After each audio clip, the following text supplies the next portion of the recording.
Donc je vais vous envoyer par Mattermost après aussi les sources qu'on va utiliser. Et ce que je vais commencer par vous montrer, du coup, je vais juste fermer ça. Alors, on va regarder, je vais lancer QGIS d'abord. Et on va partir de deux fichiers qui viennent de la base de données de l'IGN. Donc ça, ce qu'on a vu l'an dernier, en fait, quand vous avez travaillé sur la maquette augmentée, on peut aller chercher sur le site qui s'appelle geoservice.ign.fr. Vous avez plusieurs bases de données de l'IGN. Donc moi là, je suis allé puiser dans deux bases de données. J'ai pris la BD Topo, qui est la base de données vectorielle, avec toutes les données cartographiques, type bâti, route, point d'intérêt, etc. Et j'ai également récupéré dans le catalogue qui se trouve ici. Donc nous on travaille avec la BD Topo et on va travailler également avec la base de données qui s'appelle RGE Alti, qui contient les modèles numériques de terrain par département. Donc là, de ces bases de données, j'ai extrait deux fichiers. Donc dans QGIS, j'ai récupéré ici un modèle numérique de terrain. Je suis sur une tuile qui m'intéresse. Et j'ai extrait ici pour l'exemple le bâti. Ah, je suis pas dans le bon référentiel, excusez-moi. Je vais mettre en Lambert. N'oubliez pas de vous mettre en Lambert 93 dans QGIS. Donc là, j'ai deux couches. J'ai une couche avec un modèle numérique de terrain et j'ai fait une extraction d'une partie du bâti qui m'intéresse. Et on va aller juste jeter un œil sur la table d'attributs ici du bâti. Et on voit qu'ici, sur chaque bâtiment, j'ai pas mal d'informations. Et moi, ce qui va m'intéresser derrière, comme information, ça va être, vous voyez, la hauteur du bâtiment et l'altimétrie. Donc là, vous voyez, j'ai deux colonnes dans ma table d'attributs. J'ai la colonne qui s'appelle hauteur et j'ai la colonne qui s'appelle Z min sol, qui me donne l'altimétrie de chaque bâtiment. Donc là, c'était juste pour vous montrer les données et le modèle numérique de terrain qui est un format de type ASC. Hein, ça, c'est ce qu'on va récupérer dans la base de données de l'IGN.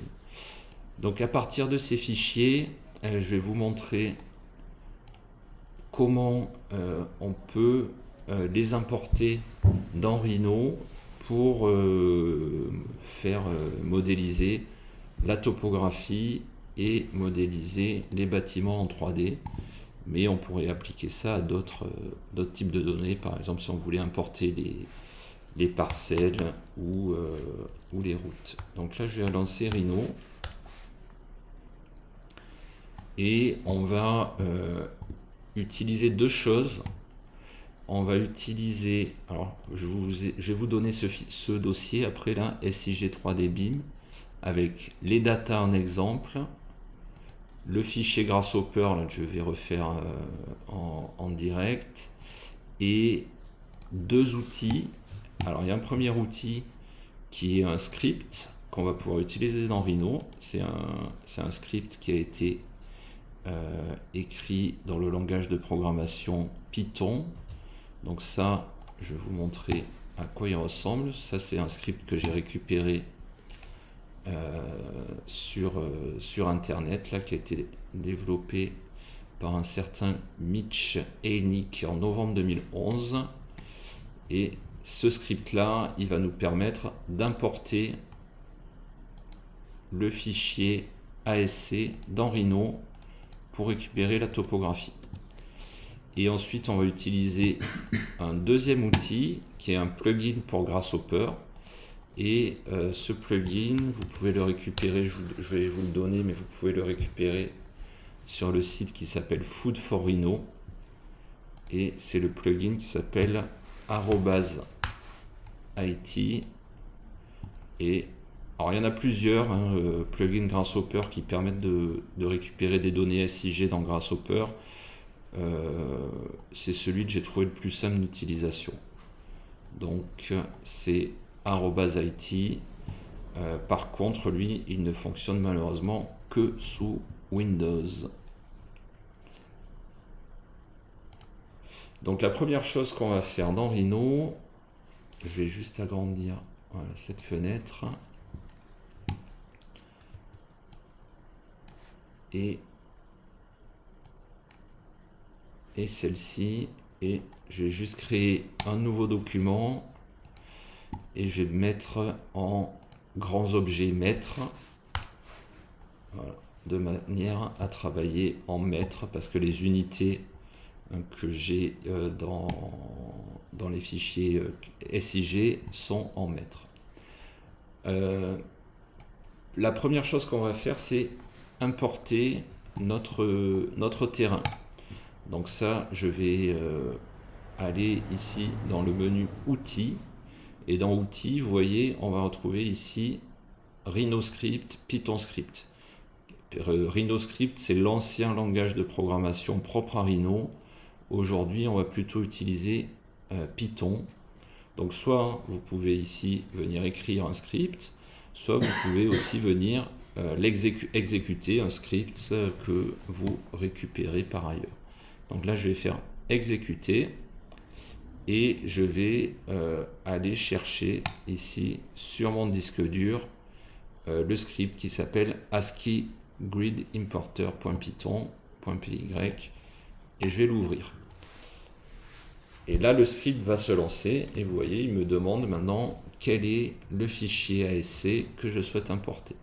Donc là, je vais aller naviguer sur mon disque et je vais aller chercher le fichier ASC qui m'intéresse. Donc il est là. Donc ça, c'est la tuile qui vient de la base de données RGELT de l'IGN. Donc ça, je vais dire ouvrir.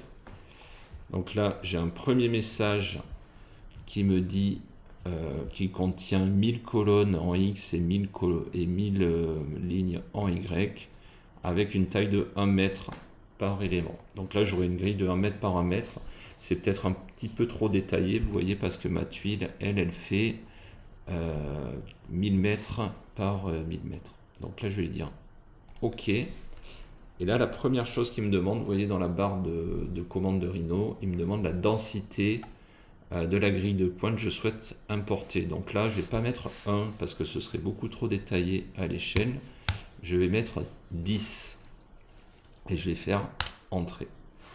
Là, il me demande qu'est-ce qu'on doit mettre comme données si on n'a pas d'infos sur Z. Donc ça, je vais laisser par défaut sur 0. Et ensuite, il me demande quel type d'objet je veux ressortir dans Rhino.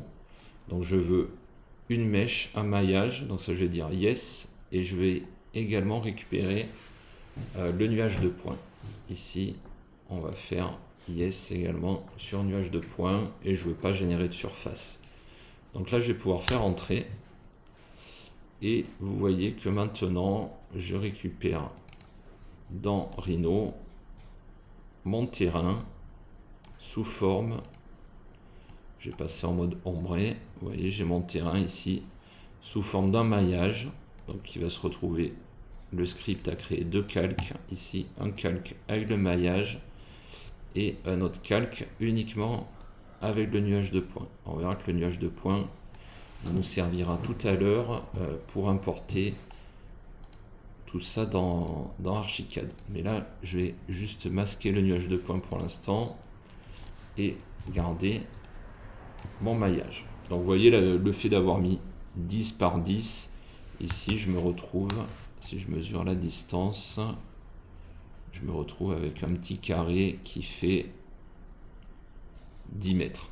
Alors on va avoir des carrés de 10 mètres par 10 mètres, ce qui est largement suffisant à l'échelle à laquelle on travaille pour pas avoir un maillage trop détaillé.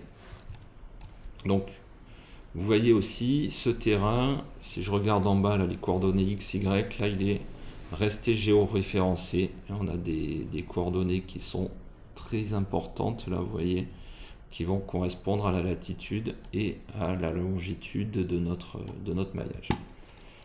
Je vais supprimer les calques qui ne me servent à rien ici et je vais préparer juste un calque là que je vais appeler bâti qui nous servira tout à l'heure. Ce que je vais faire maintenant, je vais lancer Grasshopper.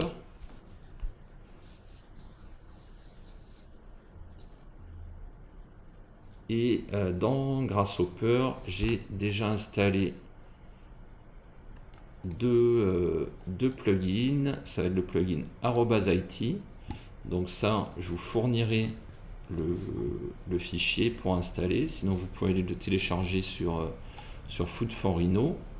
Pour installer un plugin dans Grasshopper, il va falloir passer par le menu File de Grasshopper, afficher ici Special Folders et aller dans Components Folders.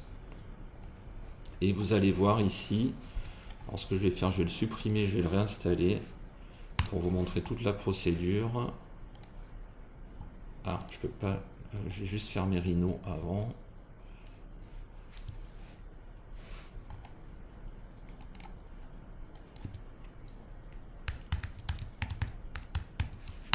Voilà, j'enregistre juste ça et je ferme Rhino. Donc là, il faut bien aller donc charger, ouvrir le dossier ici des composants Grasshopper et par rapport à ce que je vais vous donner du coup, alors il est plus là, je vais aller le récupérer sur Dropbox.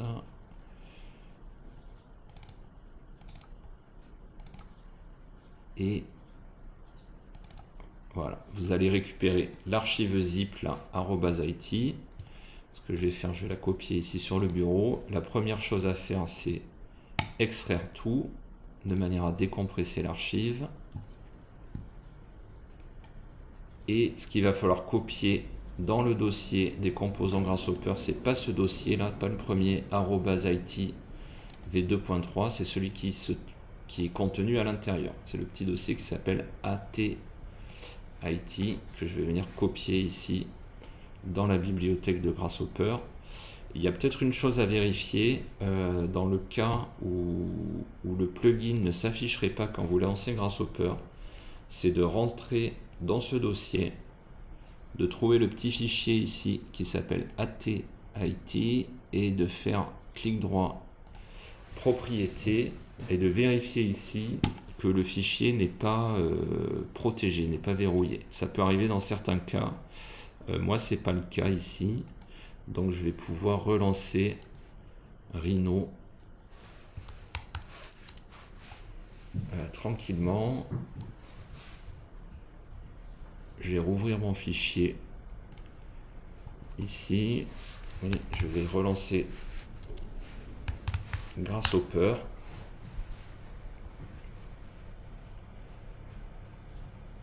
Et on va se retrouver du coup dans Grasshopper avec une nouvelle palette ici, @it. Nous, on va utiliser les composants qui se trouvent dans le petit menu SHP comme shapefile. Et on va utiliser deux composants. Le premier composant, c'est un composant d'import. Donc ça va être celui-ci qui s'appelle emp@it. Et on va utiliser un deuxième composant qui va être le composant dataviz@it. Alors le premier composant va nous permettre d'importer notre fichier shapefile et le deuxième va nous permettre d'afficher ce qu'on souhaite dans notre fichier Rhino. Donc vous voyez le fichier le petit composant d'import, il veut un chemin sur le disque dur. Donc là, je vais aller dans les paramètres, chercher un composant qui s'appelle FilePath et je vais aller faire un clic droit sur ce composant pour aller sélectionner un fichier sur mon disque.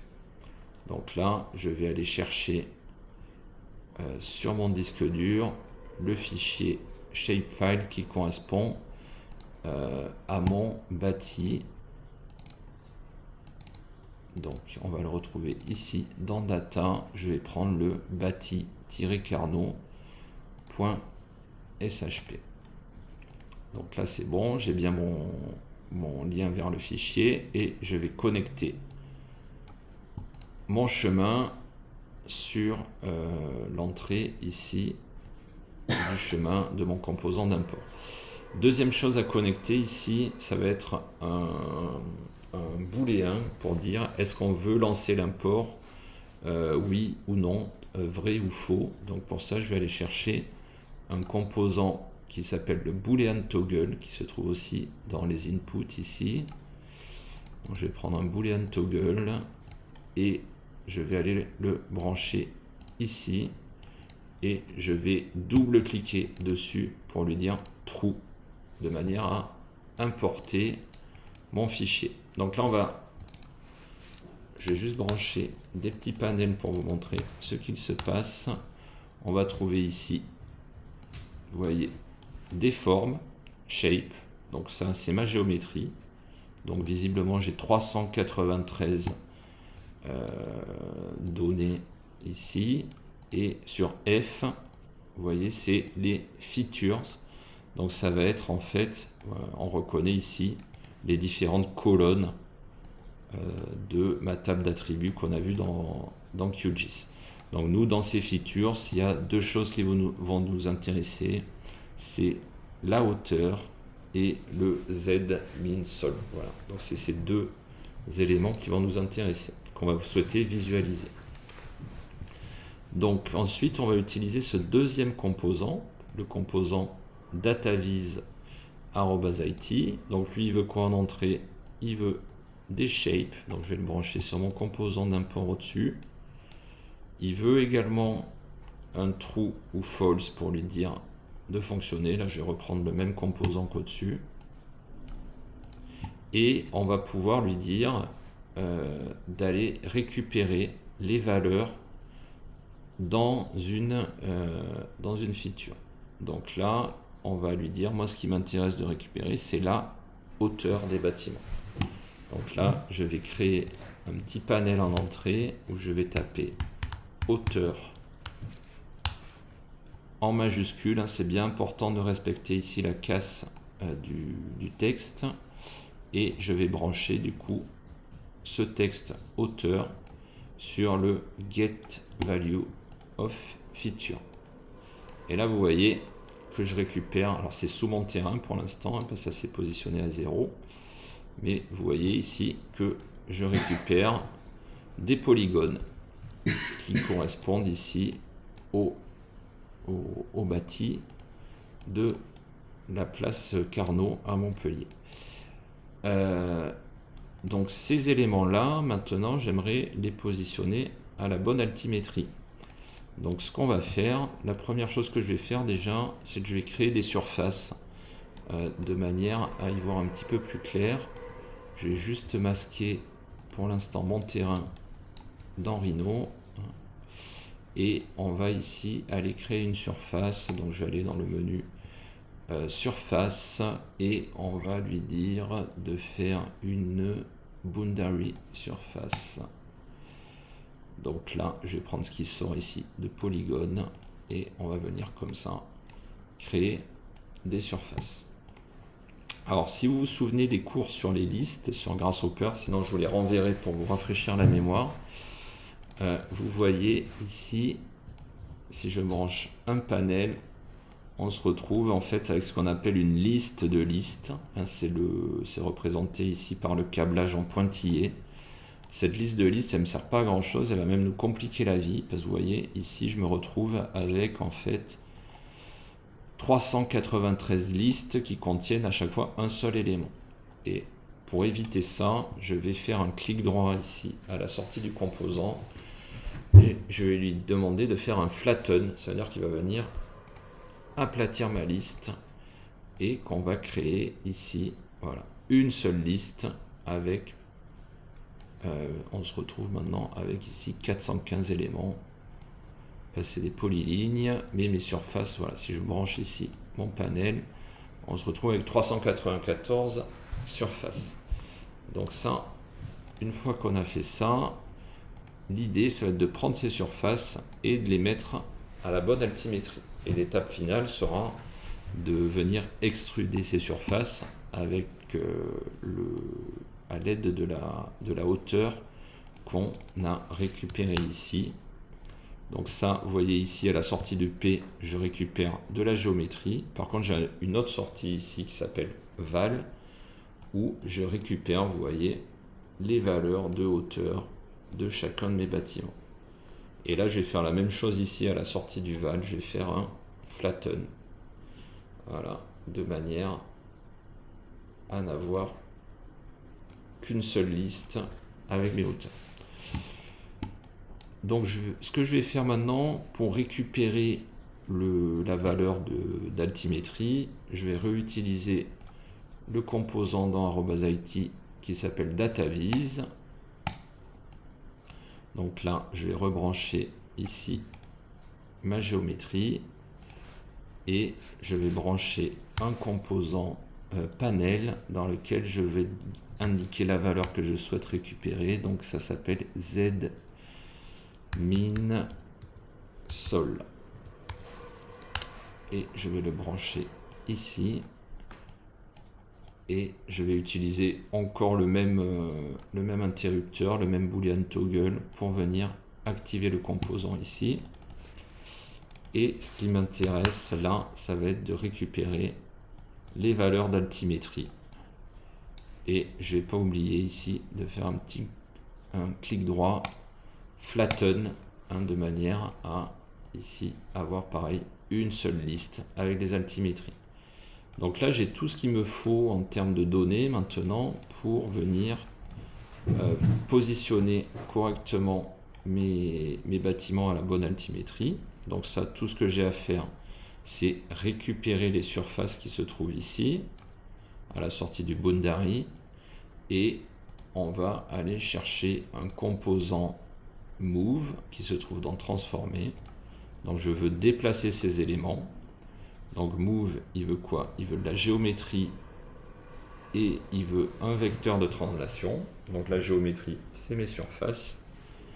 Et le vecteur de translation, je vais le créer à l'aide d'un vecteur unité Z que je trouve dans vector ici, unité Z. Et je vais venir brancher ce vecteur Z à la sortie ici de mes valeurs d'altimétrie. Et là, vous allez voir maintenant, je pense que chaque bâtiment, vous voyez, est positionné sur sa bonne altimétrie. Je vais juste masquer ces différents composants. Vous pouvez faire un clic molette et cliquer ici sur les yeux bandés, de manière à ne pas avoir toutes les étapes comme ça qui s'affichent dans Rhino. Hop, on va juste garder le dernier pour l'instant. Et maintenant, ce qu'on va faire, c'est créer la volumétrie de nos bâtiments. Donc là, je vais récupérer ce qui sort de ce composant move et on va lui dire de faire une extrusion en récupérant la valeur de hauteur. Donc ça, on va trouver ça dans les outils pour les surfaces. Et on va pouvoir ici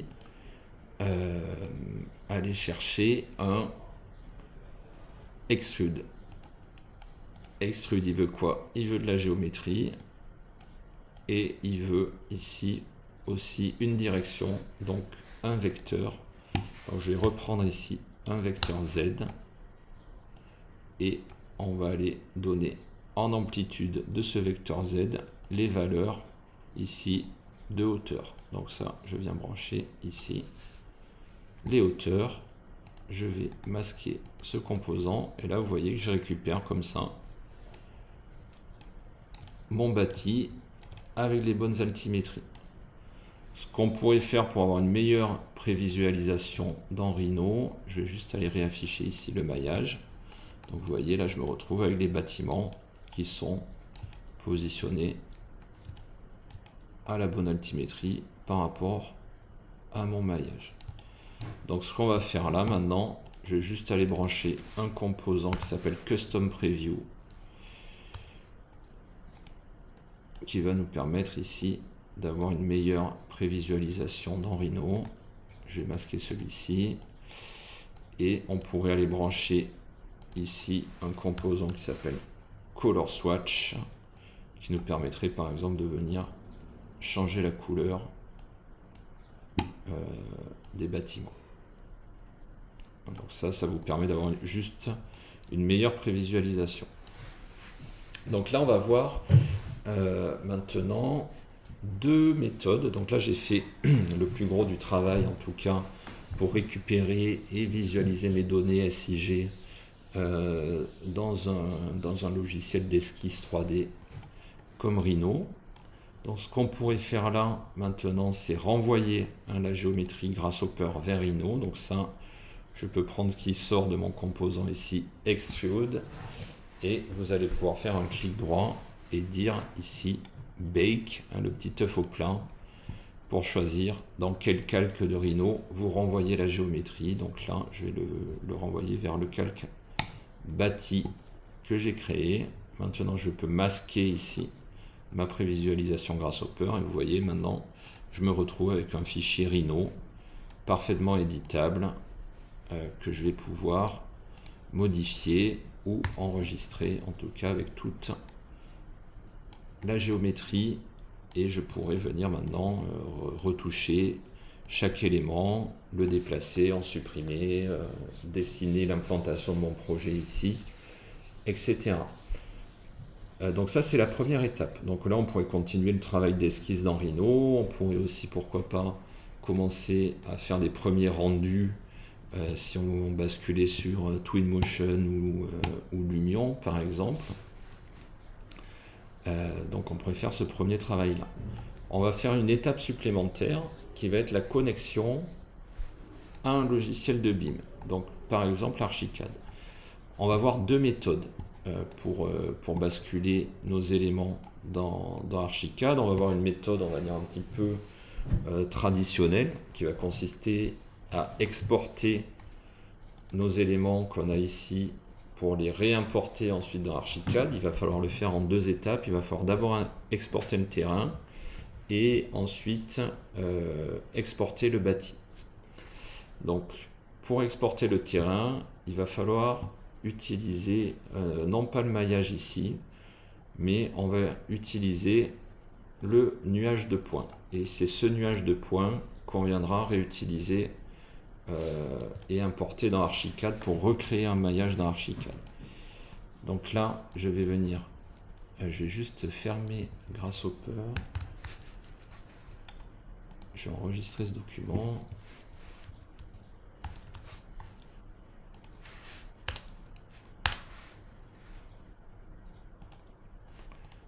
Ok, et je vais ici sélectionner mon nuage de points et j'ai envie de lui dire de décomposer le nuage de points de façon à récupérer, vous voyez ici, juste des éléments points.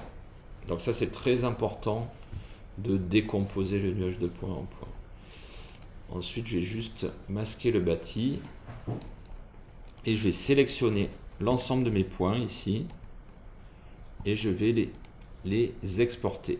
Donc là on va faire exporter les objets sélectionnés et on va les exporter sous un format qui s'appelle le format point. Et on va voir ça, ça va nous permettre d'exporter un fichier texte en fait avec une liste de coordonnées. Donc là je me mets sur le format TXT, je vais l'appeler Carnot terrain. On va faire enregistrer et là dans les options très important, il faut bien avoir décoché exporter les couleurs des sommets et décocher également mettre les valeurs entre guillemets. Il faut que tout ça se soit décoché et que le séparateur utilisé ici soit la virgule. Donc là on va faire accepter et vous allez voir maintenant je me retrouve ici avec un fichier texte qui contient ici vous voyez des coordonnées X, Y et Z. Donc ça c'est parfait, c'est ce que je veux pour Archicad. Et on va faire un Deuxième export, maintenant je vais rafficher le bâti. On va sélectionner ici tout le bâti et on va lui dire fichier, exporter les objets sélectionnés. Et là je vais faire Carnot bâti et on va mettre comme format Rhino 6, modèle 3D Rhino 6, et on va être capable de l'importer directement dans Archicad. Donc là je vais dire OK et je me retrouve du coup maintenant avec un fichier texte et un fichier Rhino. Donc ça je vais pouvoir lancer Archicad et je vais vous montrer comment on va importer ces éléments directement dans Archicad. Donc je vais faire un nouveau document.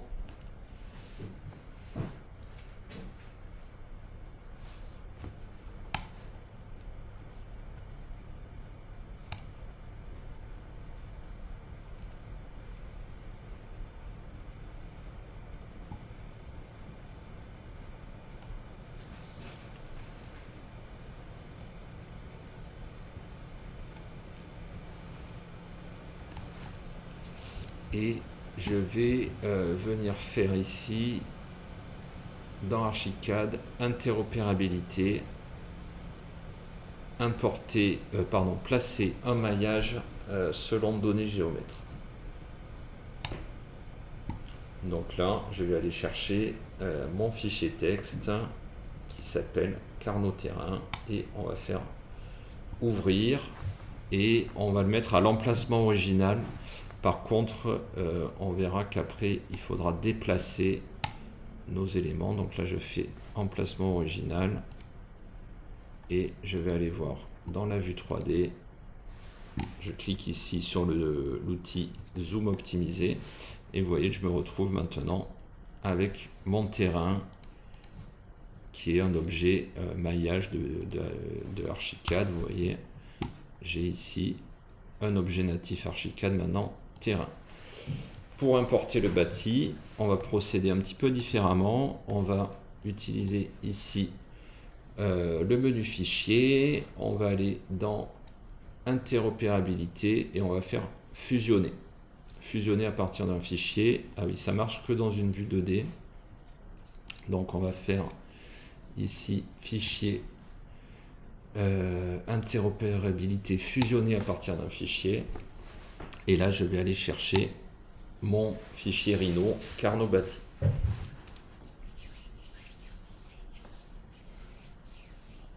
Donc là, vous voyez, ça va être la procédure classique en fait pour importer de la géométrie Rhino dans Archicad. Donc là, il me dit attention, il y a des éléments qui vont pas apparaître parce que mes étages ne sont pas réglés ici par rapport à mon projet. Donc ça, c'est pas très grave. On va aller voir dans la vue 3D ce qu'il s'est passé et vous voyez que maintenant on a récupéré le bâti directement également dans Archicad et chaque élément ici est un objet, pour le coup un objet de bibliothèque Archicad et vous allez pouvoir aussi du coup le styliser en 2D et en 3D et il a été automatiquement placé sur un calque, vous voyez, qui reprend le nom du calque Rhino. Il s'appelle bâti.rhino. Donc ça, c'est la méthode un petit peu traditionnelle, on va dire, pour importer des éléments dans passer de Rhino à Archicad. On va voir un autre moyen qui est beaucoup plus souple. Donc ça, je vais créer un nouveau document. Et on va utiliser en fait un plugin qui va à la fois s'installer dans Rhino et à la fois dans Archicad. C'est ce qu'on appelle le Grasshopper Archicad Live Connection.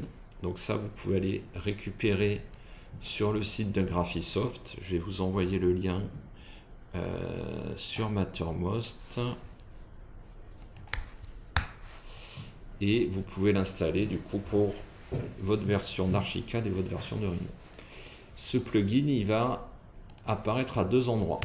Donc il va apparaître, si je relance Rhino pour l'instant, je vais supprimer ces éléments et je vais relancer Grasshopper. Donc, au niveau de Grasshopper, vous allez avoir une nouvelle palette qui s'appelle Archicad. Et là, vous allez retrouver un grand nombre d'outils qui sont propres à Archicad et aux outils d'Archicad. Vous voyez, on retrouve les outils architectoniques d'Archicad, poutres, murs, colonnes, fenêtres, etc.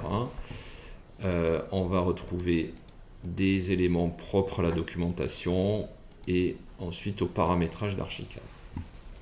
Donc ça, c'est le premier endroit où le plugin va fonctionner. Et dans Archicad, on va devoir là aussi dire dans interopérabilité, on va avoir une nouvelle palette qui s'appelle Grasshopper Connection qu'on va pouvoir lancer. Et on a cette palette ici qui va nous permettre, vous voyez, de lancer une connexion avec Grasshopper. Et il va falloir faire la même chose dans Grasshopper ici. On va lui dire File Connect Document to Archicad.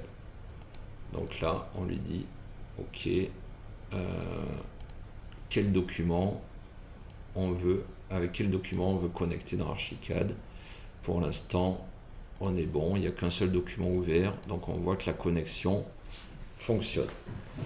Donc là, par exemple, si je veux renvoyer mon bâti vers Archicad, donc ce qui sort d'ici pour venir le charger en live dans Archicad, on va aller chercher un composant qui s'appelle Morph Solid.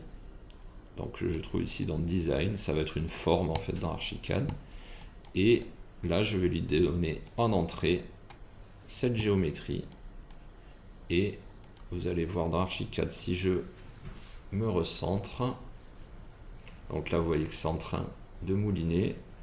Je vais me recentrer et vous voyez maintenant, je récupère directement le bâti qui est synchronisé maintenant avec Grasshopper. Pour récupérer le terrain, il va falloir d'abord venir dans Grasshopper, récupérer ici l'ensemble des points. Donc ça, je vais masquer ici le maillage. Je vais sélectionner tous les points dans Rhino ici. Et dans Grasshopper, je vais créer un nouveau composant point. Et là, une fois que j'ai sélectionné mes éléments, je peux faire un clic droit sur le composant point pour lui dire Set Multiple Points. Donc là, je me retrouve maintenant avec une collection de points dans Grasshopper. Vous voyez, là, j'ai des points. OK, très bien. Et ces points, je veux venir les utiliser pour créer un maillage directement dans Archicad. Donc là, je pourrais venir ici, aller dans Archicad, Design, chercher le composant qui s'appelle Mesh. Et je vais venir brancher sur Mesh, ici, mes points.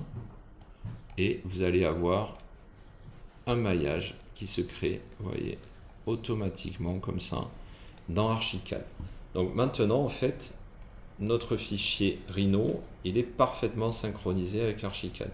C'est-à-dire, si je vais dans Rhino, par exemple, modifier, vous voyez, un point ici, je vais aller, je sais pas, changer l'altimétrie de ce point, par exemple, juste avec le manipulateur. Je vais baisser ce point. Eh bien, il va venir automatiquement se baisser dans Archicad. Hein, vous voyez, ça va vous permettre comme ça, peut-être très facilement, beaucoup plus facilement, de modéliser un terrain. Donc là, je vais exagérer en montant un point peut-être très haut. Vous voyez que c'est répercuté immédiatement dans Archicad. Donc ça, c'est un outil qui vous permet vraiment de travailler entre un modeleur type Rhino et un logiciel BIM type Archicad sans passer par de nombreux imports-exports en fait qui peuvent être assez longs à faire si on doit le faire 10 fois dans la journée. L'autre chose aussi qui peut être très intéressante, vous voyez ici j'ai mon fichier, derrière tout ça j'ai un fichier SIG qui est un fichier shapefile. Si je vais par exemple dans QGIS pour modifier mon fichier shapefile original, par exemple pour changer des attributs ou supprimer des éléments, par exemple. Je vais venir charger ici ma couche. Donc je vais prendre ajouter une couche vecteur et je vais aller la chercher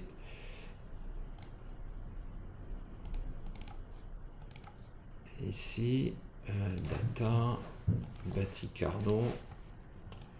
Ok, et là je suis dans mon logiciel de SIG et je vais venir par exemple, je vais aller sélectionner ici par exemple ce bâtiment et je vois ici, j'affiche la table d'attributs, je vois que ce bâtiment il mesure 13 mètres et en fait je suis allé sur le terrain et je me rends compte que cette donnée est erronée, il faut que je la corrige par exemple, il ne fait pas 13 mètres, il en fait, alors on va exagérer, on va dire 25. Donc là je modifie mon attribut dans QGIS, j'enregistre les modifications, si je repasse ici dans Rhino, je vais pouvoir lui dire, je vais recharger mon fichier ici à l'aide du booléen, je vais désactiver et réactiver mon composant là, true false, et vous allez voir qu'automatiquement, eh bien, la géométrie de ce bâtiment s'est mise à jour dans Rhino et dans Archicad derrière. Donc ça va vous permettre en fait une grande fluidité de travail entre trois logiciels où par exemple dans Archicad on ne va pas pouvoir importer directement de manière native des données SIG, donc on va pouvoir le faire par ce biais et on va pouvoir comme ça en modifiant quelque chose à un endroit le répercuter sur toute la chaîne derrière. Donc voilà un petit peu pour la présentation de ce matin. Je vais vous envoyer les différents fichiers et je vais publier l'enregistrement vidéo de façon à ce que vous puissiez reproduire les manips tranquillement chez vous. Est-ce que ça a été clair pour tout le monde? Je vais juste arrêter le partage. Est-ce que vous avez des questions?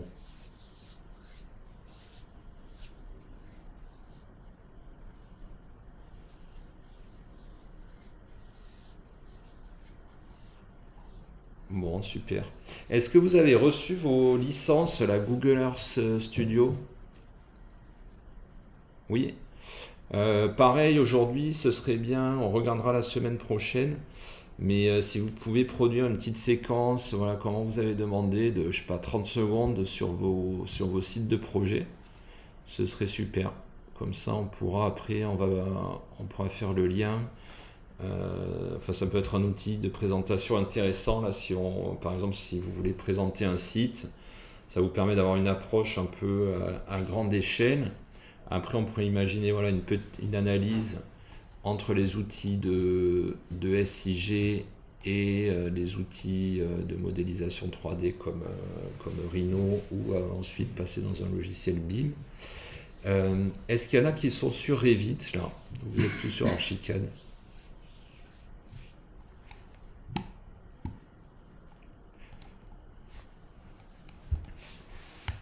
Alors ce serait intéressant de regarder dans Revit, du coup, vous pouvez installer le plugin qui s'appelle Rhino Inside for Revit.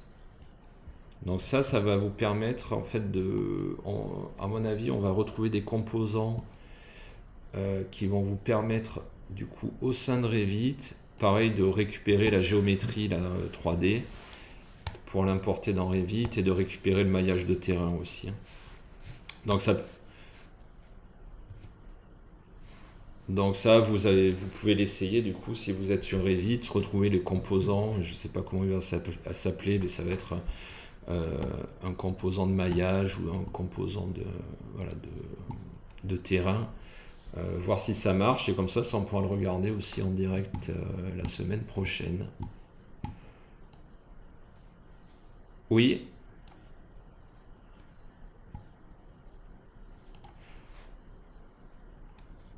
Ouais, Oui, tu peux regarder là sur Google Earth Studio. Il y a la possibilité. Alors attends, je vais lancer Chrome. Il y a la possibilité de changer le. On peut animer le soleil en fait. Ouais. Ouais, en fait, vous vous connectez. Je sais pas pourquoi il demande une validation parce que c'est un outil qui est gratuit. Il l'avait fait à l'époque où c'était en version bêta. Là, c'est une version finale maintenant. Vous avez vu, vous avez les démarrages rapides aussi qui sont vraiment bien pour faire des parcours déjà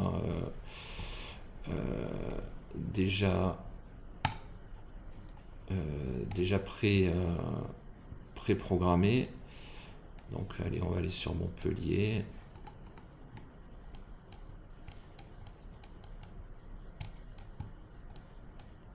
Ah, j'ai désactivé le partage d'écran, excusez-moi. Hop là. Donc voilà, donc là, je me mets juste à Montpellier. Hop, on va aller ici.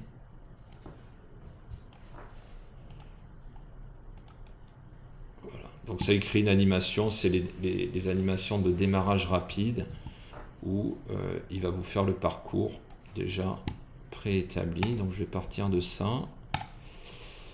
Et vous voyez, il vous crée automatiquement les bonnes clés d'animation. Ah, vous n'avez pas l'écran? Alors... C'est bon là? Ouais. Ok, donc là j'ai utilisé juste... je vais le refaire. Je vais faire nouveau... Donc soit pas faire nouveau projet, là on peut faire nouveau démarrage rapide. Et on va pouvoir lui dire de créer par exemple une orbite autour d'un point d'intérêt. Donc on va aller à Montpellier. On va aller ici par exemple sur l'Arc de Triomphe. Et vous voyez là il va me créer automatiquement comme ça ma séquence. Où là je vais juste tourner autour d'un site par exemple. Donc là, je vais dire par exemple, je le veux de, je sais pas, 60 secondes. Et vous voyez là, il me crée automatiquement les clés d'animation sur la caméra. Et si on veut animer la course solaire, je crois qu'il faut cliquer ici sur ajouter des attributs. Et vous avez voilà, heure de la journée. Et donc là, on va pouvoir aller activer heure de la journée.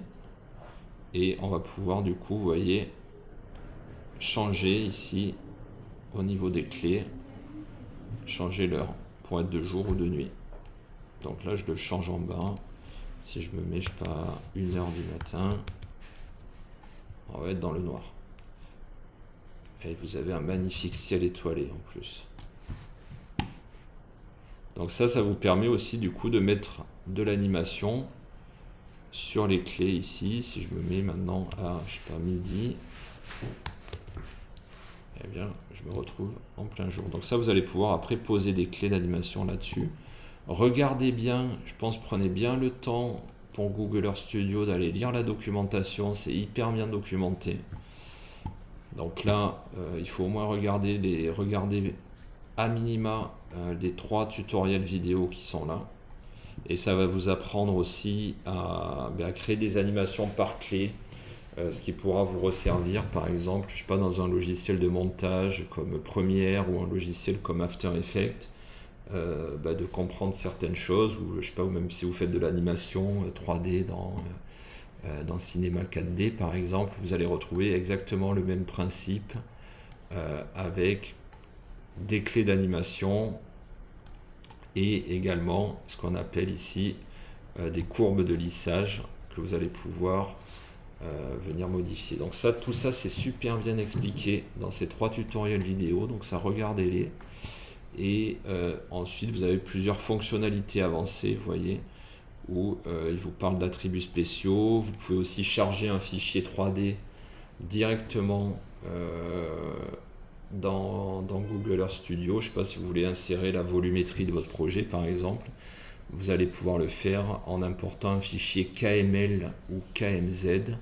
Donc ça, vous pouvez le générer soit depuis Rhino, depuis Archicad, depuis SketchUp, vous allez pouvoir créer ce type de fichier. Donc ça, je vous invite à l'expérimenter aujourd'hui également. Est-ce qu'on a d'autres questions? Oui. Oui. Ah. Il faut que tu regarde bien les vidéos là, explicatives. Ah ouais? Ah, mais ça dépend des sites, en fait. Ah oui, c'est que t'as pas de 3D. Oui, il n'y a pas les bâtiments en 3D. Ça, ils y sont pas partout, malheureusement. Si... Tu as travaillé sur quel site? C'est où? Ah, au fin fond de la Lozère, oui. Il n'y aura pas la 3D. On aura la topographie, déjà. Ce qui est pas mal. Mais vous voyez ici, par exemple, je sais pas où je suis dans l'Hérault. On n'a pas les bâtiments 3D. Mais par contre, on a quand même de la topographie. Où là, ça peut être intéressant de tester, du coup, bah, si tu as des données SIG. Là, ça peut être intéressant pour le coup d'importer, toi, des bâtiments en 3D sur Google Earth Studio. Si tu les génères, là, comme on vient de le voir. Juste en volumétrie. Ça, on pourra le faire. Ça, on pourra regarder, on le traitera directement en cours parce que à distance, ça va être difficile.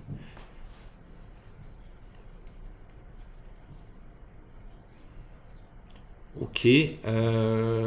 Bon, ben, je vais vous renvoyer, je vais mettre en ligne la vidéo tout de suite.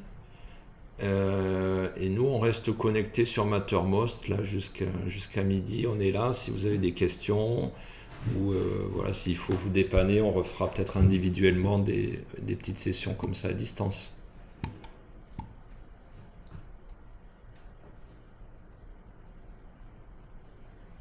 Ok.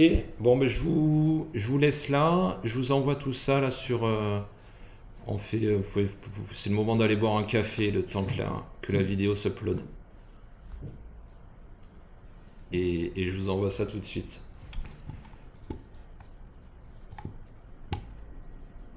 Ok pour tout le monde? Allez, très bien. Bon boulot à tous et on se revoit la semaine prochaine, vu que l'école rouvre lundi. Allez, à la semaine prochaine, au revoir. Au revoir.